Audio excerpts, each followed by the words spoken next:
Hello అండి. ఇప్పటి వరకు మన ఛానల్లో మీరు ముగ్గులు మాత్రమే చూశారు. ఇక నుంచి మంచి మంచి వంటలు కూడా మీ ముందుకు తీసుకురాబోతున్నాను. Please keep supporting.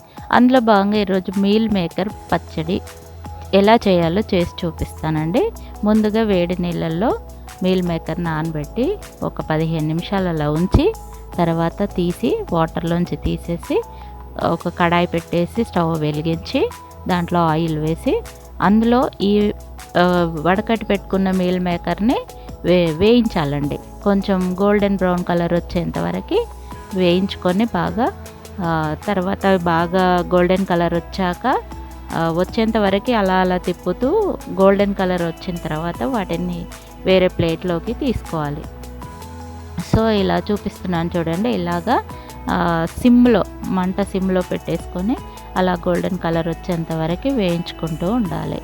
వేగిన తర్వాత వాటిని మరీ గట్టిగా అవ్వకూడదండి, కొంచెం క్రిస్పీగా వచ్చే వరకు ఉంచేసి తర్వాత వాటిని పక్కన పెట్టేసుకొని అందులో కొద్దిగా అదే నూనెలో కొద్దిగా ఆవాలు, కొద్దిగా జీలకర్ర వేసుకొని స్టవ్ కట్టేయాలి. స్టవ్ కట్టేసిన తర్వాత ఆ కడాయి పక్కన పెట్టేసుకోవాలండి. పక్కన పెట్టేసుకొని అందులో ఒక 20 వరకు వెల్లుల్లిపాయలు, తొక్క ఒలుచుకున్న వెల్లుల్లిపాయలు వేసి ఆ కొద్దిగా ఆయిల్ వేడిగా ఉంటుంది కదండి, అందులోనే అవి మగ్గిపోతాయి అన్నమాట. అలా మగ్గిన తర్వాత నూనె కాస్త చల్లారిన తర్వాత అల్లం వెల్లుల్లి పేస్ట్ వేసి బాగా మిక్స్ చేసుకోవాలి.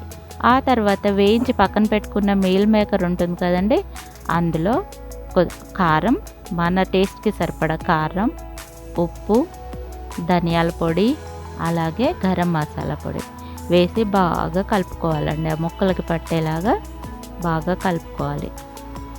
ధనియాల పొడి, గరం మసాలా, కారం, ఉప్పు అంతే వేసి బాగా మిక్స్ చేసుకోవాలండి. మిక్స్ చేసుకున్న తర్వాత ఈ పక్కన పెట్టుకున్న ఆయిల్ ఉంది కదండి, చల్లారిన తర్వాత ఈ ముక్కల్ని అందులో వేసి బాగా కలిపేసుకుంటే అంతేనండి. 15-20 రోజుల వరకు మంచి టేస్టీ వెజిటేరియన్, నాన్ వెజ్ లాంటి వెజిటేరియన్ పికిల్ అండి. ఇందులో ఫైనల్గా మనం ఒక పెద్ద సైజు నిమ్మకాయని రసం తీసి ఇందులో మిక్స్ చేసుకుంటే చాలా కమ్మగా టేస్టీగా ఉంటుందండి. చాలా సింపుల్గా ఈజీగా చేసుకునే రెసిపీ అండి.